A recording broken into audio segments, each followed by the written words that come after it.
नहमदुहु व नसल्ली अला रसूलिहिल करीम अम्मा बाद फ़अऊज़ु बिल्लाहि मिनश शैतानिर रजीम बिस्मिल्लाहिर रहमानिर रहीम। डियर स्टूडेंट्स, आज ही हमारा सेकंड सेशन है रिगार्डिंग मॉक। पहला सेशन हमने मॉक का किया था और उसमें हमने पहले सेशन में दो बड़े इंपॉर्टेंट एमटीक्यूज पे बात की थी, जिसमें पहला एमटीक्यूज था रिगार्डिंग डेप्रिसिएशन। नाउ सेकंड एमटीक्यूज जो हमने किया था इट वाज बैंक रिकंसिलिएशन। उसके बाद इन्वेंट्री वैल्यूएशन। अभी मैंने ब्रेक में आप लोगों से कहा था इस सवाल को अटेम्प्ट करें, अल्हम्दुलिल्लाह मेजॉरिटी ने अटेम्प्ट किया।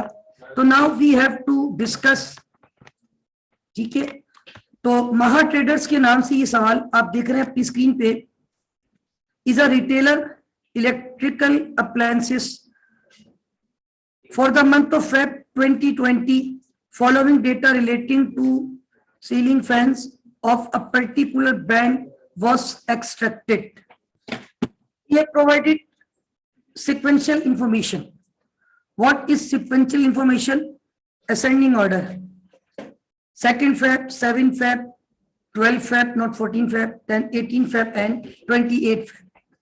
उसके बाद we have given balance as well. Purchases. इस टाइप का सवाल अगर आपको याद हो तो ये पीरियोडिक सूटेबल होता है। यूनिट प्राइस दे दी और यूनिट भी बता दिए। During the month of Feb 2020 230 ceiling fans were sold for a fixed price of 4,400 per unit. The business uses FIFO method, first in first out, for cost flow assumption purposes. Now what is actually required? हमारे पास देखिए, बल्कि मैंने उसको ऊपर कहा और नीचे देखा तो वाकई वही लिखा हुआ है। Using the periodic inventory system, 3 requirement है सवाल में। कॉस्ट ऑफ सेल्स यानी cost of goods sold, cost of ending inventory and gross profit.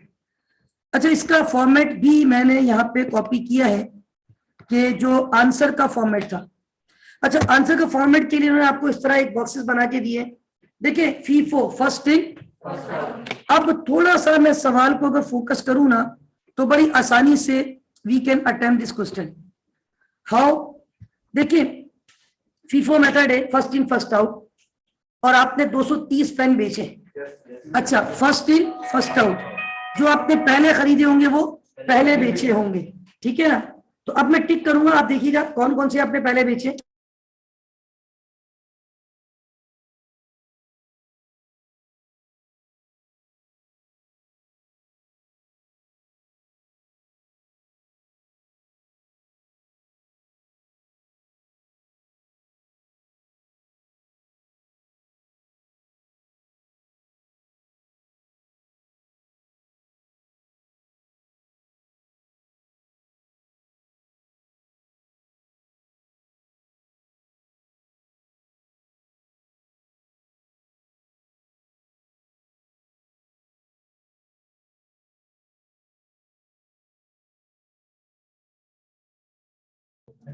Okay students, बात ही हो रही थी कि हमने कितने फैन बेचे हैं।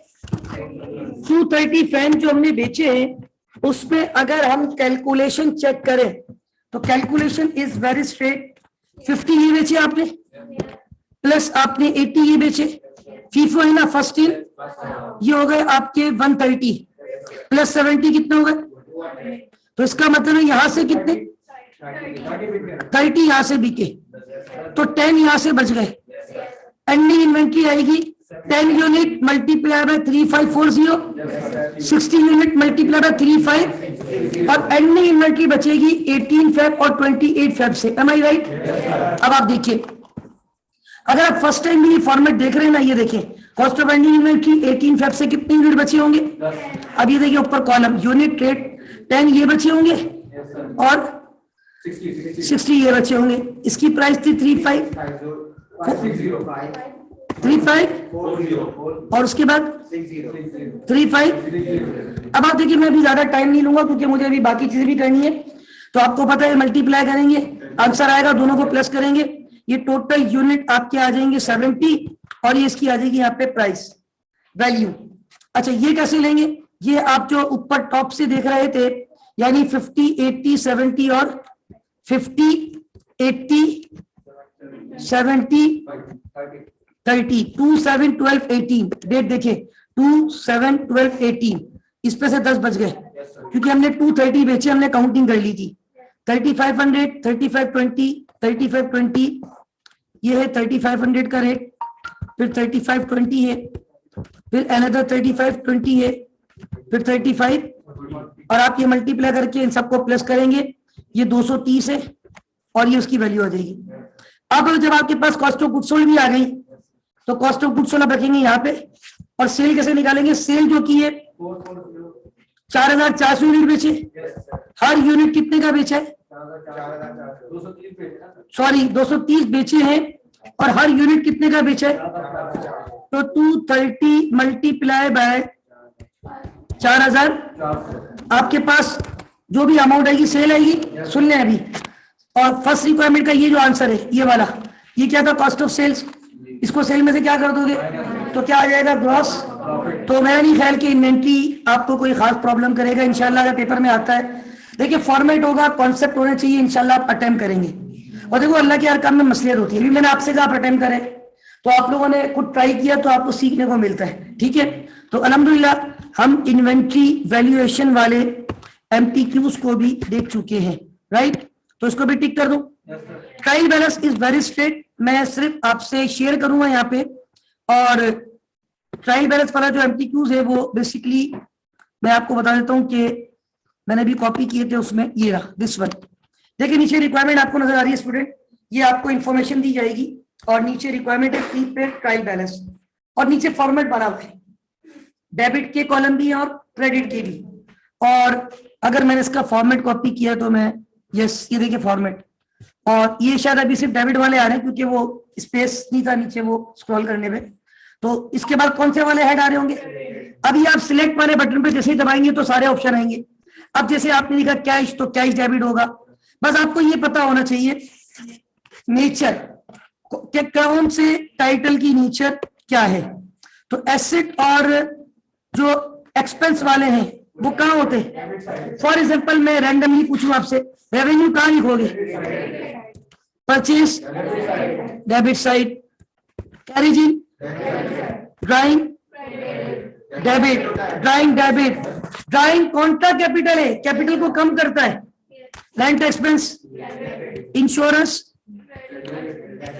चाहे एसेट है चाहे प्रीपेड है दोनों ही डेबिट होते हैं, postage and stationery, advertising, salaries, bad debt expense, allowance for doubtful debt, हाँ अलाउंस वाले अकाउंट क्रेडिट होते हैं, account receivable, accounts payable, cash and bank, inventory, equipment, allowance for या एक्यूमुलेटेड डेप्ट, कैपिटल, एसेट और expense वाले debit, capital, liability, revenue, बाकी contract और reverse चलते हैं। तो कुछ भी नहीं है, ये फॉर्मेट मैंने आपको दिखा दिया, ये रहा फॉर्मेट, कुछ भी नहीं करना, सिर्फ टाइटल सिलेक्ट करना, उसकी वैल्यू, टाइटल सिलेक्ट करना, उसकी वैल्यू, टोटल करेंगे। मेरा ख्याल है ये मुझे याद है 5,25,000 पे बैलेंस आएगा, 5 लाख। तो ये आप लोगों ने प्रैक्टिस करनी है घर पे, आपके पास टाइम है अभी अल्हम्दुलिल्लाह। 8 से आपके पेपर नहीं है, 8 से मैनेजर लेवल ऑनवर्ड है, तो आपका तो अभी आगे है, स्टिल यू हैव टाइम। तो इसको आपने फोकस करना है, घर जाके इसको अटेम्प्ट करना है और आप इंशाल्लाह उम्मीद है कि वो प्रॉब्लम नहीं आएगी, तो आप उसको अटेम्प्ट कीजिएगा, राइट। तो कर लेंगे ये भी आप, ट्रायल बैलेंस में कोई मसला तो नहीं है, ठीक है। तो ट्रायल बैलेंस भी देखिए अल्हम्दुलिल्लाह डन। अब क्या है, एडजस्टमेंट। एडजस्टमेंट वाला जो सवाल है ना, ये भी देखिए मैंने यहाँ कॉपी किया है और ये रहा सवाल। देखिए एडजस्टमेंट वाला सवाल जो है वो आपको जैसे 6 एडजस्टमेंट दे दी, अब आपको एडजस्टमेंट पास करना आनी चाहिए। और इसका फॉर्मेट भी अगर मैंने कॉपी किया है, but I am not sure कि मैंने कॉपी किया है इसका फॉर्मेट या नहीं। ये तो बैंक रिकंसिलिएशन था, ये प्रॉफिट एंड लॉस समझाना है और ये प्रॉफिट एंड लॉस का सवाल है, ये डेप्रिसिएशन करवा दिया, इसके अलावा ये ट्रायल बैलेंस समझा दिया और this is balance sheet I think format, and this is again balance sheet format का एक और part, and this is inventory. Okay good. और ये कौन सा था, बैंक रिकंसिलिएशन। ये तो नॉर्मल वाला, देखो जो नॉर्मल बैंक रिकंसिलिएशन था ना एक सवाल, वो ऐसे बड़ी आसानी से हो जाएगा, ठीक है। वो तो स्ट्रेट है, कैश बुक में क्या ऐड होगा, क्या लेस होगा, बैंक स्टेटमेंट में क्या ऐड होगा और क्या लेस होगा। अब आगे चले, वो फॉर्मेट तो मैंने नहीं स्केच किया लेकिन बता देता हूँ। चले, ये सवाल आपके सामने इस वक्त किसका नजर आ रहा है? नीचे रिक्वायरमेंट क्या है? Prepare adjusting journal entries. अच्छा, फॉर द 8 दिसंबर 31/2017। नीचे फॉर्मेट दिया हुआ है जर्नल का। डेबिट क्रेडिट तो करना आता है, सिलेक्ट करोगे, टाइटल भी सारे दिए हुए होंगे। अभी हम ये कर रहे थे कि प्रीपेड रेंट आपका था कितना? प्रीपेड रेंट था आपके पास 75,500। तो अब ये कितना रह गया? 50,000। तो 75,500 और 50,000, इसका मतलब है प्रीपेड पहले आपने डेबिट किया होगा 75,500, एक्सपेंस कितना हो गया? तो 50,000 प्रीपेड को किस पे कन्वर्ट करेंगे? क्या डबल एंट्री बनाओगे? रेंट एक्सपेंस डेबिट कितने से? 50,000 से। अच्छा, मैं एक फेवर चाहूंगा आप लोगों से, या आप लोगों के फेवर में बात कर रहा हूँ, क्योंकि देखो मैं तो अभी मीनवाइल बिजी होता हूँ अल्हम्दुलिल्लाह, क्योंकि मेरे सेक्शन चल रहे होते हैं या क्लासें मसरूफियत होती है। तो आप लोग अभी डेफिनेटली ये अटेम्प्ट करेंगे, चीजें प्रैक्टिस करेंगे इंशाल्लाह। इसके सबमिट भी जरूर करना, सबमिट करने आपको मार्क्स भी देना होता है। अगर आपके 10 में से 10 आ रहे हैं इसका मतलब है आपने सही किया है। तो जब आपके 10 में से 10 आ जाए, और आएंगे इंशाल्लाह, आसान चीजें हैं, तो आप उसके स्क्रीनशॉट लेके ग्रुप पे शेयर कीजिएगा। उससे होगा ये कि जिसको अगर प्रॉब्लम भी हो रही होगी तो उसको भी समझ में आ जाएगा कि वो कहाँ गलती कर रहा है। तो ये मैं नॉर्थ कैंपस के स्टूडेंट से भी कहूंगा, आप लोग भी करें। इवन मैं हेड ऑफिस के सेक्शन सी से भी कहूंगा, और मैं भी इतना नोट कर लिया करूंगा, कभी कभी मैं कुछ चीजें देखता हूँ ग्रुप में, तो अगर किसी ने शेयर किया हेड ऑफिस में तो मैं नॉर्थ में भी भेज दूं, अगर नॉर्थ में शेयर किया तो मैं हेड ऑफिस में भी भेज दूं, ताकि थोड़ा सा आप लोग को और आगे जो है ना चीजें आसान